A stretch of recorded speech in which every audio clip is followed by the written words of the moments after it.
the Constitution itself in this particular section outlaws political dynasties, prohibit political dynasties. Ang kailangan lamang ay definition kung ano ang political dynasties. So, walang choice ang Kongreso kundi magpasa ng batas laban sa political dynasties. Ang tanong po, hanggang kailan sila pwedeng mag pabanjing-banjing? Kasi more than 30 years na po, ano? Wala pong lumulusot na anti-political dynasty law sa Kongreso. Well, to borrow your language, very colorful, pabanjing-banjing sila ng 37 years since the enactment of the 1987 Constitution. At dapat niyan, right there and there, if they're doing their job and the duty, that they're following the mandate of the Constitution, dapat niyan, as early as after the enactment of the Constitution, gumawa na sila ng batas. Di ba? Dapat i-define ng political dynasties. Up to now, after 37 years, they have not done so. That's why we have this petition. Paki-explain nga po yung mandamus petition nyo, no? Ano ba yung nature niyan kung saan pwedeng i-compel ng hukuman ng isang ahensya ng gobyerno o sangay? Pwede bang gamitin po yan sa Kongreso? Pwede po yun because they're supposed to be doing their job. Imperative, mandatory job. If they're not, if they have neglected performing their job under the Constitution, then they can be subject to a writ of mandamus.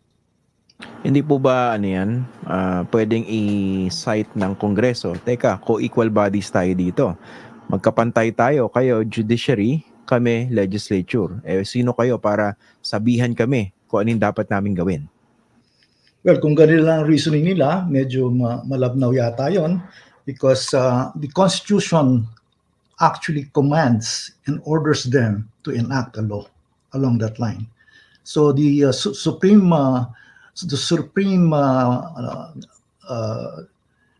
document that should compel them is the Constitution itself, not the Supreme Court. The Supreme Court will simply ask them to abide by the constitutional mandate. Kung hindi po nila gawin? Well, they'll be probably cited for contempt. By the Supreme Court? By the Supreme Court. Okay. So technically, sino po respondents dito sa inyong petition? House Speaker tsaka Senate President? Opo, at saka Kongreso itself. Okay. Ano po, can you walk us through the process? So nag-file kayo ng petition and then pagko-commentin po yung respondents and then what else po? What will happen? Then the court will probably call for an oral argument at their discretion. And perhaps we'll have to ask us what will be the issues and what are arguments. And the Supreme Court, the Honorable Supreme Court, will decide accordingly. Hopefully, they will take cognizance and give us our petition due course because of its transcendental issue that we have posed. And therefore, the Supreme Court will issue a judgment along that line. And hopefully, it will be an en banc decision, which is doctrinal in nature. Doctrinal. Pero pwede rin ba, syempre, dun sa realm of possibilities, pwedeng ibalik yan, iba to sa Kongreso. Teka, labas kami dyan. Let Congress make that decision, if and when. Pero kung gagawin natin dun, anong remedy ng mga tao, the sovereign people, who enacted and approved the Constitution, the supreme organ of our country. Nakalagay yan sa state policy natin. Yung Section 26 is one of the 28 or so sections in that particular Article 2.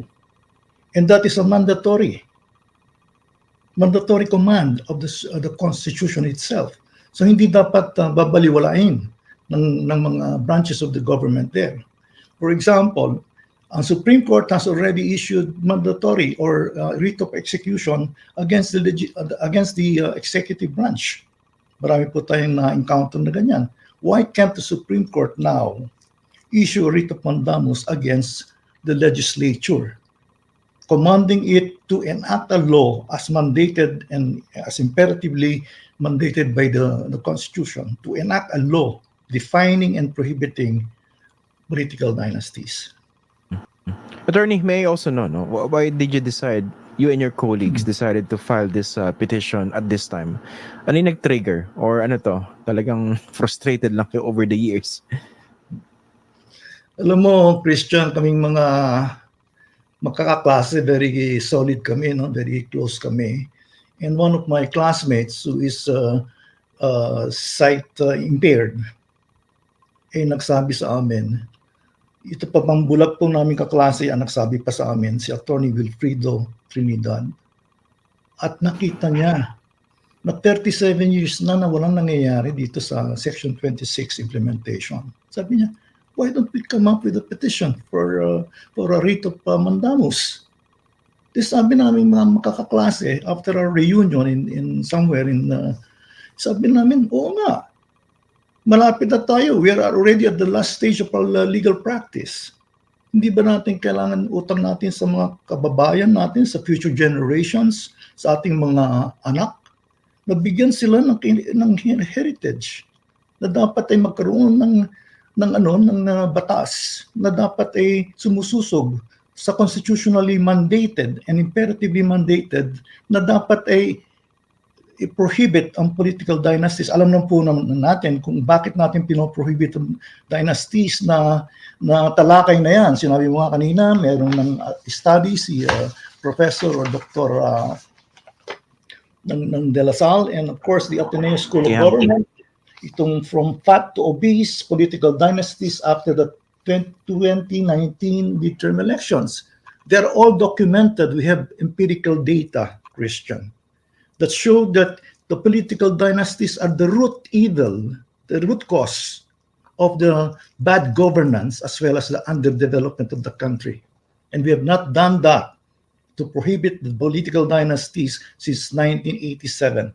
In fact, the records of the commission, the Constitutional Commission, will show that's exactly what is the need for our country. That's why they inserted that Section 26, included that Section 26, Article 2 sa Constitution.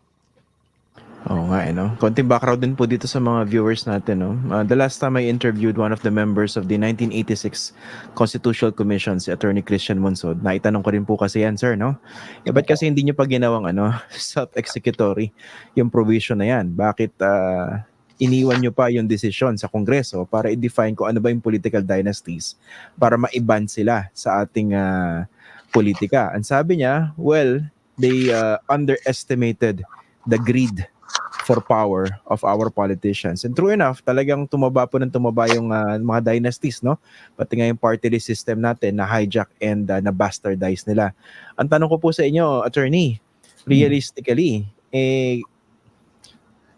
paano makakapagpasa ng anti-political dynasty law ang isang kongreso na infested, for lack of a better word, infested by political dynasties? Because if you think about it, that would be an existential threat to them. Paano would be talagang malaking question mark yan. For the past 37 years, hindi pa nila ginagawa yan. But somehow, somebody has to compel them. Because the Constitution is the supreme organ that should be followed. And it says you should prohibit political dynasties. Now, kung hindi nila tinutupad dyan ng Kongreso for whatever reason that you have just stated, na hindi na puro self-serving yan, marami siyang conflict of interest sa mga Kongreso because they're part of the political dynasties themselves, most of them, if not all, then ang tao na ang maghuhusga sa kanila. Because the Constitution is the sovereign people's enactment. Di ba? Ang Constitution, ang sovereign people ang gumawa niyan, hindi ang Kongreso. Sinasabi ng Constitution dapat i-prohibit ang political dynasties, Christian. Maliwanag na imperative at mandatory ang command ng Constitution at hindi dapat yun ay binabaliwala ng Kongreso. Kung nagustuhan niyo po itong video na ito, paki-like at share na lang po para mas marami pang makakita at makapanood. Kung gusto niyo po makibalita, follow niyo na rin po ako sa aking mga social media accounts na nakasulat po sa screen. Pwede rin po kayo magpadala ng super thanks, super like, super chat at super sticker sa YouTube, saka Facebook stars po. Alam niyo po, malayo po mararating ito para makagawa pa po kami ng mas maraming video na makatutulong po sa pagpapakalat ng tamang impormasyon para sa bawat Pilipino. Kada like, subscribe, follow at share ay pagsuporta po sa tunay na independent journalism sa bansa. Maraming salamat po.